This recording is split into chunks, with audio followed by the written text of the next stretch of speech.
वसूली के मामले में मिलीभगत है इनकी, और वही कारण है कि उद्धव ठाकरे जी खामोश है। जी, अब मैं क्योंकि किशोर तिवारी का रुख करूंगा, शिवसेना के बारे में कहा गया है। मेरे साथ शहजाद पूनावाला भी जुड़ गए हैं, वकील हैं और पॉलिटिकल एनालिस्ट भी हैं। किशोर तिवारी, बड़ा स्पष्ट सवाल है। आज रविशंकर प्रसाद ने एक प्रेस कॉन्फ्रेंस करी, अभी आपने राम कदम को भी सुना। उद्धव ठाकरे पर उनका निशाना है। उन्होंने बोला कि उद्धव ठाकरे अब सरकार नहीं चला सकते उधर। हमें रविशंकर प्रसाद जी के सर्टिफिकेट की जरूरत नहीं। महाराष्ट्र में हमारी सरकार चुस्त दुरुस्त चल रही है और कोई विकेट वगैरह गिरा नहीं है। अमित जी आप बोल रहे कि विकेट गिर गया, ये गिर गया, कुछ नहीं है।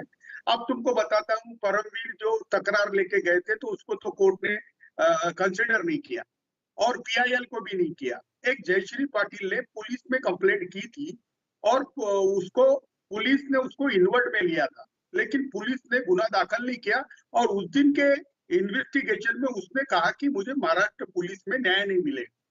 तो कोर्ट और उन्होंने वही रखा कि मैं रीट पिटीशन है, वो पीआईएल नहीं है। रीट पिटीशन में जयश्री पाटिल ने जो कुछ लिखा उसको अब कोर्ट ने कंसिडर किया, क्योंकि पुलिस जिस थाने में ये आप अपना बोलने का जो कीमती समय है, आप हमारे चैनल पर आए हैं, आप मुझे फैसला समझाने में लगा रहे हैं कि देखिए फैसला ये फैसला मैंने पढ़ रखा है, फैसले में क्लियर कट है कि पीई दर्ज होगी, कार्रवाई उसके हिसाब से होगी। और आप कह रहे हैं विकेट नहीं हुआ। आपको लग रहा है कि ये परमवीर की अगर चिट्ठी ना आती तो विकेट डाउन नहीं होता क्या अनिल देशमुख का? अनिल देशमुख का विकेट तो इसीलिए डाउन हुआ है ना क्योंकि परमवीर की चिट्ठी थी, और परमवीर की चिट्ठी थी तो हाई कोर्ट मामला गया। पहले वो सुप्रीम कोर्ट गए, सुप्रीम कोर्ट ने बोला डायरेक्ट कर आप हाई कोर्ट जाइए, हाई कोर्ट गया मामला, हाई कोर्ट ने पटाक्षेप कर दिया पूरे घटनाक्रम का। आप कह रहे हैं विकेट डाउन नहीं हुआ, हो सकता है आपके लिए विकेट डाउन नहीं हुआ होगा, लेकिन इसकी आंच, इसकी छींटे पूरी सरकार पर है और बैठे बिठाए बीजेपी के पास तुरुप का इक्का पहुंच गया है। अरे अमित जी, 175 विधायक हमारे साथ है और अशोक वानखेड़े जी को मैं बता देता हूं कि महाराष्ट्र में अराजकता नहीं फैली है। अब जिस फॉरेस्ट अफसर की वो बात कर रहे, वहां के आईएफएस अधिकारियों को हमने जेल में डाल के रखा है। हम यहाँ औरतें भी सुरक्षित है और सब लोग सुरक्षित है। ठीक है शहजाद पूनावाला का मैं रुक करता हूं। महाराष्ट्र की छवि खराब करने का षड्यंत्र यहाँ नहीं करेंगे। पर ये छवि खराब किसने करी? परमवीर सिंह और सचिन वाजे। परमवीर सिंह आपकी अपॉइंटमेंट थी तो परमवीर चोर निकला तो उसको अच्छा, शिक्षा परमवीर दे चोर हो गया। अच्छा, लेकिन वो कह रहा है वो चोरी वो चोरी सचिन वाजे किसी और के लिए कर रहा था, 100 करोड़ का टारगेट किसी के लिए दिया था, वो तो सरकार पे आरोप है जी। अरे ओके शहजाद पूनावाला, ठीक है, लेट शहजाद पूनावाला, आप तो पेशे से वकील है, फैसला आप भी अपने तरीके से समझाना चाहेंगे क्योंकि यहां पर हर मेहमान फैसले को अपने तरीके से समझा रहा है। सिंपल भाषा में इस फैसले को कैसे आंका जा सकता है हाई कोर्ट के, और कोई विकेट डाउन नहीं हुआ जी, ये सब नॉर्मल है, सरकार बिल्कुल बढ़िया चल रही है, बॉम्बे की भाषा में मस्त चल रही है सरकार। जी देखिए, पहले तो अमीश जी हमने देखा था कि शिवसेना का सियासी धर्मांतरण होकर वो सोनिया सेना तो बन गई थी, पर आज उद्धव ठाकरे जी का मनमोहनीकरण हो चुका है, या मैं यूं कहूं मौन मोहनीकरण हो चुका है। क्योंकि 20 तारीख को जब परमवीर सिंह का लेटर आया, और आज भी परमवीर सिंह कोई चोर नहीं, डीजीपी रैंक के अफसर है, उनको सरकार ने निकाला नहीं है, ना उन पर कोई कार्रवाई की है। उनके पत्र और बाकी केस के आधार पर आज बॉम्बे हाईकोर्ट ने कहा है कि निष्पक्ष जांच करने के लिए यह मामला सीबीआई को जाना चाहिए। अब अगर बॉम्बे हाईकोर्ट को कोई प्राइमा फेसाई प्रथम दृष्टया नहीं मिलता कुछ इसमें मजबूत तथ्य, तो वो ये ऑर्डर नहीं देता। इसका मतलब अगर प्रथम दृष्टया उस पत्र में ऐसे कुछ चीजें थी जो ये बताती है कि महावसूली हुई थी और ये महासंकट है, तो पहली बात तो ये बताना चाहिए कि परमवीर को उसी लेटर में उन्होंने ये भी बताया था कि उद्धव ठाकरे को भी ये जानकारी दी थी, तो उद्धव ठाकरे मौन क्यों थे?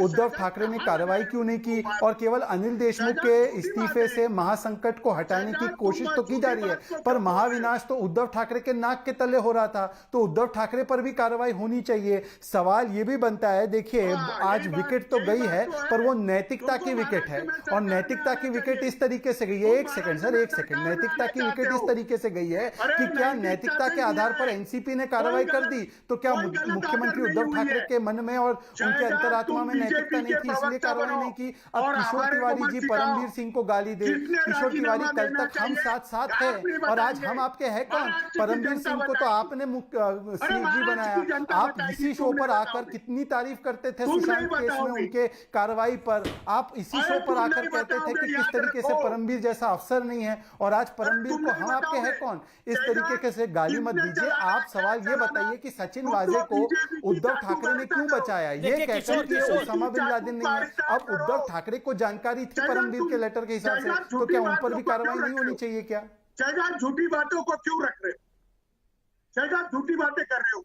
मैंने एक भी झूठी बात कही हो तो मैं अपना इस्तीफा दे दूंगा, पर मुझे बता दीजिए कि उद्धव ठाकरे को ये जानकारी थी ना, ये तो परमवीर जी ने लेटर में बताया है, क्या उनको जानकारी थी और फिर भी कार्रवाई नहीं कर पाई क्योंकि शरद काका ने मना किया था?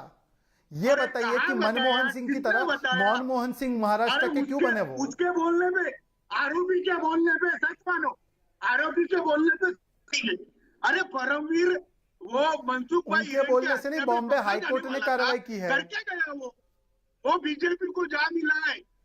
अरे तो आपने डीजीपी बनाकर क्यों बैठाया है? उन पे कार्रवाई क्यों नहीं की अभी तक? अच्छा, परमवीर ये तो बड़ा रोमांच है कि शहजाद एक सेकंड, बड़ी खबर आ रही है, महाराष्ट्र के मुख्यमंत्री ने इस्तीफे को मंजूर कर लिया है। नए गृह मंत्री का भी चुनाव कर लिया गया है कि नया गृह मंत्री कौन होगा, इस समय की बड़ी खबर है।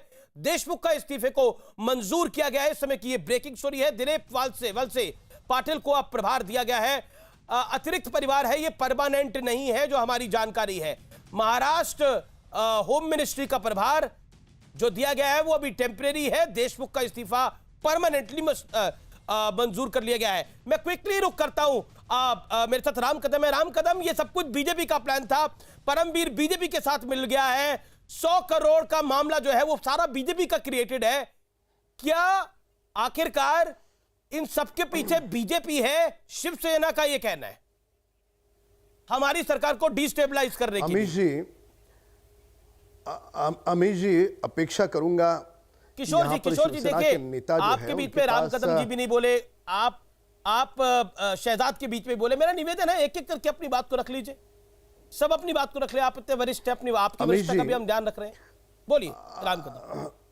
अमीश जी, शिवसेना के नेताओं के बीच में बात करना मजबूरी इसलिए है क्योंकि सामने वाली के सच बात को वे दबाना चाहते हैं। वैसे इन नेता का नाम तो किशोर है पर शोर अधिक करते हैं। शहजाद जी तर्कों के आधार पर बिंदु रख रहे थे और उन तर्कों के आधार पर वे उन तर्कों को काट नहीं सकते थे, इसलिए बीच में चिल्लाने का, शोर मचाने का काम शिवसेना के नेताओं की ओर से हुआ। मूल बिंदु आप देखिएगा, केवल वाज़ेह मामला नहीं, महीने की 100 करोड़ की वसूली का मामला नहीं, पालघर हत्याकांड से लेकर के दर परत लगातार जो मामले हो रहे हैं, समूचे देश में 29 प्रांत हैं। 29 प्रांतों में अगर सबसे घिनौना दुष्कर्म गत 16 महीनों के अंतराल में किस भूमि पे हुआ होगा तो महाराष्ट्र में लगातार हो रहा है। क्या कारण है? जैसे ये स्वर्गीय बाला साहब ठाकरे जी की शिवसेना नहीं रही, ये शहजाद जी कह रहे थे, वो तो किसी पार्टी के प्रवक्ता नहीं है, बिल्कुल सही कह रहे हैं। आज उद्धव ठाकरे की खामोशी का कारण क्या है? 100 करोड़ की जो महीने की वसूली हो रही थी, उस वसूली में तीनों दल का हिस्सा क्या था? राहुल गांधी क्यों नहीं जवाब देते हैं? दूसरा बिंदु, जो 25 अगस्त को रश्मि शुक्ला ने तबादलों में भारी तौर पर वसूली की जा रही है, उससे पैसे लिए जा रहे हैं,